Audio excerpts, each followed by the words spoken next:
You don't overeat and become obese. Obesity causes you to overeat. This is the kind of messaging that is basically pouring gasoline on an already burning fire. That is the worst possible environment for GLP-1 users. I am not asking celebrities to be scientists. I am asking them and the doctor standing next to them to respect how much influence they have. Hi everyone, my name is Nima. I used to be obese. I lost all the weight through a combination of GLP-1 medication, a whole foods diet, and weightlifting. I am now an endurance cyclist training for Unbound Gravel 100 miles in Emporia, Kansas in May this year, and I have been off of GLP-1 medication for over 3 months now. If you want to learn more about my entire GLP-1 journey, I have a video about that right here. And if you want to know how and why I got off of GLP-1 medication, I have another video about that right here. Once again, this was not the video that I intended to make this week, but with Oprah being on her GLP-1 press tour and the language that she has been using around obesity and what causes it, I just thought I actually really had to do this video. Because to me, the way that this is being communicated right now is not just oversimplified, it is actively confusing people about how obesity works, how genetics work, and what GLP-1s are actually doing. And this is actually very much connected to something I said in my previous video around the lies that people tell themselves on GLP-1s. Because honestly, this is the kind of messaging that is basically pouring gasoline on an already burning fire. And I have seen that fire with my own eyeballs. I made the absolutely time-consuming mistake of arguing with someone on one of the GLP-1 subreddits about this, and boy, let's just say I am really surprised at how many people are quick to jump to the defense of a literal billionaire. And I definitely will not be doing that again. I will just be sticking to giving folks maintenance advice if they ask them in any of the maintenance related subreddits, rather than wade into discourse. Anyway, what I'm trying to say is that when you have one of the biggest platforms in the world and you're reducing obesity science to basically viral soundbites, it is not just annoying, it is actually pretty harmful. It gives people a story that's really comforting in the moment, you know. It's just the genes, it's just biology, it's not me. But I feel like it can quietly sabotage them by essentially encouraging learned helplessness. And again, I feel like I have to say this every time I make commentary videos like this. I am the most pro GLP-1 person you will ever meet. I am the absolute biggest advocate for this class of medication. I also have nothing against Oprah. She was a huge part of my childhood. I have vivid memories of her just being on in our living room because my mother watched her talk show so much. But what I am actually against is bad messaging that trades actual science for clean messaging when millions and millions of people are listening to you. So let me just quickly show you what she's saying on this PR tour, and I'm only going to show you one clip from one interview because she's basically saying the same messaging, the same things, mostly the same words in all of her other interviews and appearances in various talk shows and news shows. All these years, I thought I was overeating. I was standing there with all the food noise, what I ate, what I should eat, how many calories was that, how long was it going to take. I thought that that was because of me and my fault. Now I understand that if you carry the obesity gene, if that is what you have, that is what makes you overeat. You don't overeat and become obese. Obesity causes you to overeat. Obesity causes you to have all of that food noise. That framing sounds compassionate, right? It sounds like stop blaming people. And I absolutely agree with compassion. But the science of this messaging is not tight, and the downstream effects of being scientifically sloppy are not benign. I want to do two things in this video. First, I want to correct the language in a way that's still human and accessible and not overly technical. And second, I want to explain why this absolutely matters. Because the public takeaway from messaging like this is either I'm doomed, nothing I do matters, or only the meds matter. Or it turns into a culture war where everyone is yelling at each other and the person living with obesity is left with less clarity, not more, and more shame, not less. Let's start with the phrase, the obesity gene. For most people, there is no single obesity gene. That is not how common obesity risk works. Yes, genetics influence body weight and appetite regulation, but it is usually through many genetic variants that each have their own small effects. It's actually more like a risk profile than a single switch that turns on for obesity, off for not obesity. There are rare genetic conditions that can drive severe obesity. Often they are early onset, and those cases are absolutely real and clinically very, very important. But they are not the story for most adults hearing this press tour and trying to make sense of their own situation. And this is why the soundbite matters, because when someone says the obesity gene, what a lot of people hear is, I have it, so I can't do anything, or I don't have it, so people who struggle with this, they're just weak. Both interpretations are wrong, and both interpretations worsen the stigma of obesity. A better, more accurate way to say it is that some people have higher genetic susceptibility that can influence appetite, satiety, food reward, and how strongly the body defends its weight. Especially in our very, very obesogenic environment where calories are plentiful and easy and movement, honestly, is optional. This messaging is the same compassion, but it's more accurate and has better outcomes. Now, let's talk about the other line.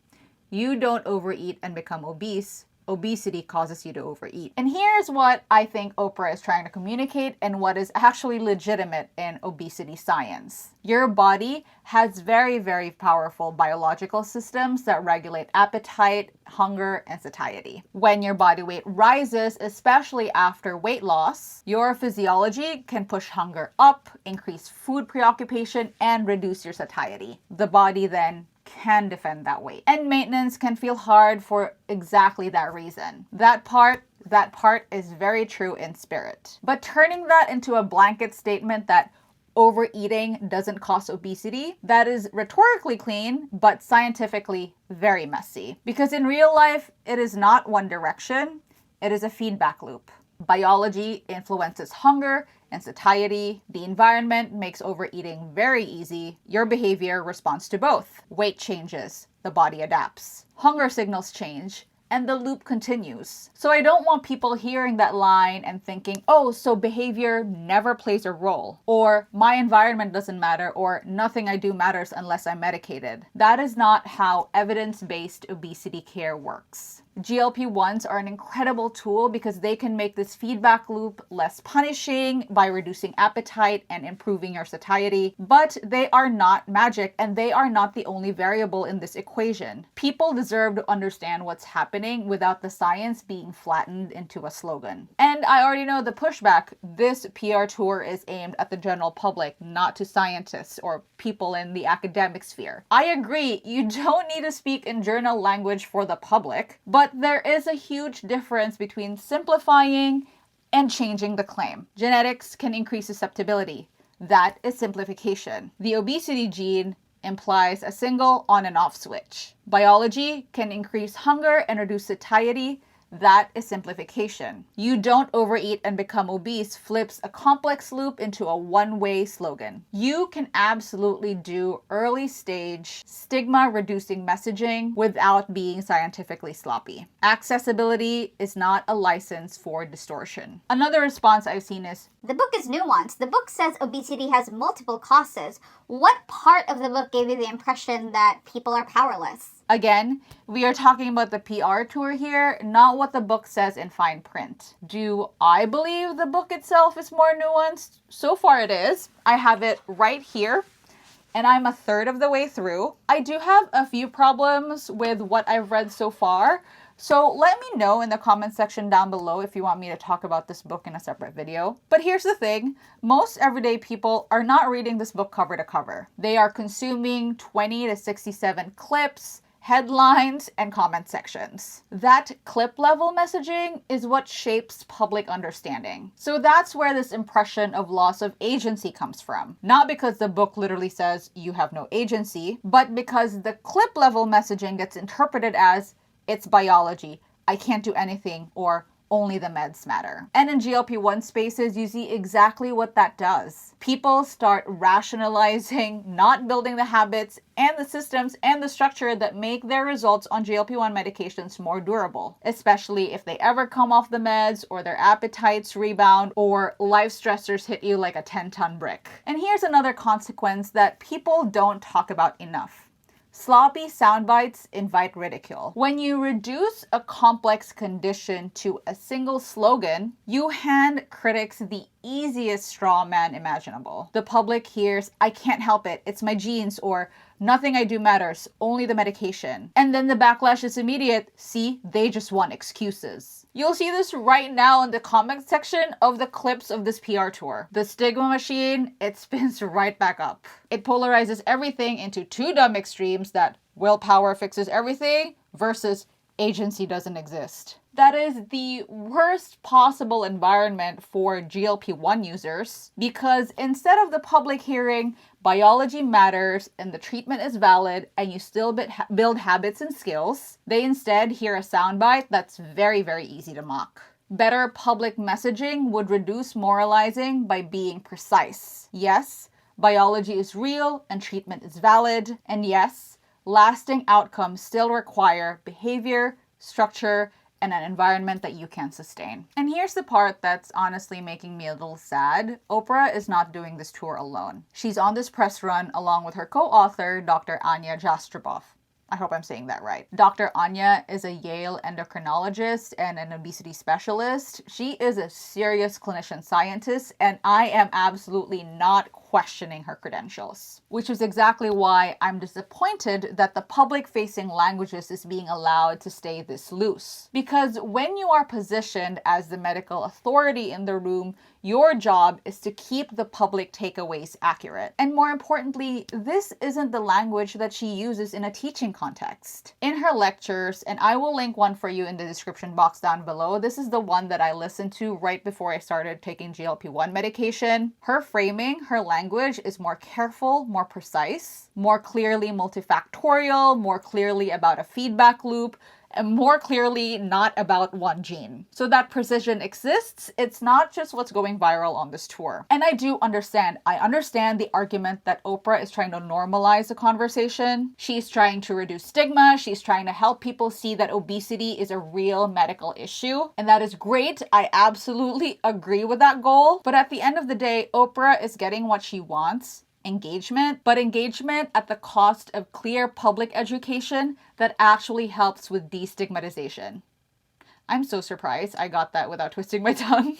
But seriously, the sound bites might lower the barrier to attention, but they distort the actual key takeaway. They hand skeptics an easy straw man to moralize and to ridicule, and they hand some patients a powerless narrative that undermines the accountability and structure that is required for actual durable change. Oprah may want the clicks and the clean headlines, but everyday patients deserve accuracy. So I'm going to end this video with this. We don't need shame. We don't need a simplified story that makes us feel doomed or powerless, or makes us think that the only answer is a prescription. The real answer is layered. For some people, that answer includes GLP-1s, whether it's for a season or for long-term use. And for everyone, it includes building a lifestyle that can outlast a season of motivation. And that's why I'm holding a standard here. I am not asking celebrities to be scientists. I am asking them, and the doctor standing next to them, to respect how much influence they have. When millions and millions of people are trying to make decisions about their health and their bodies, they deserve clarity, not catchphrases. Because biology, that is real. Appetite, that is real. The way that a body can defend that weight, that is real. But so is agency. And the bridge between the two is structure, habits and systems that survive real life. And I'll be honest, guys, growth and comfort, those two do not coexist. If you want a different outcome, you cannot keep the same defaults. That's what I had to do. Not perfection, but systems. Not slogans, but strategy. So if you want more of this, less discourse, more practical guidance, please subscribe to the channel. I've got a number of really interesting and hopefully helpful videos for you in the pipeline wherever you are in your GLP-1 journeys. Coming up real soon, I'm going to be sharing with you guys what I do to maintain my weight loss off of GLP-1 medication while having a very, very busy work travel schedule. And that includes bringing you guys along with me to my next work trip, which is London, yay! And you'll see how my systems and habits work in real time. I do also have an Instagram account and you can follow me. Here's my handle right here. I post a lot more of my day-to-day stuff, and that's also where you can DM me if you have any questions, need some ideas, or just need a sounding board for anything about your GLP-1 journey. Thank you so much for spending your precious time with me today. I'll see you in the next video. Till then, happy riding.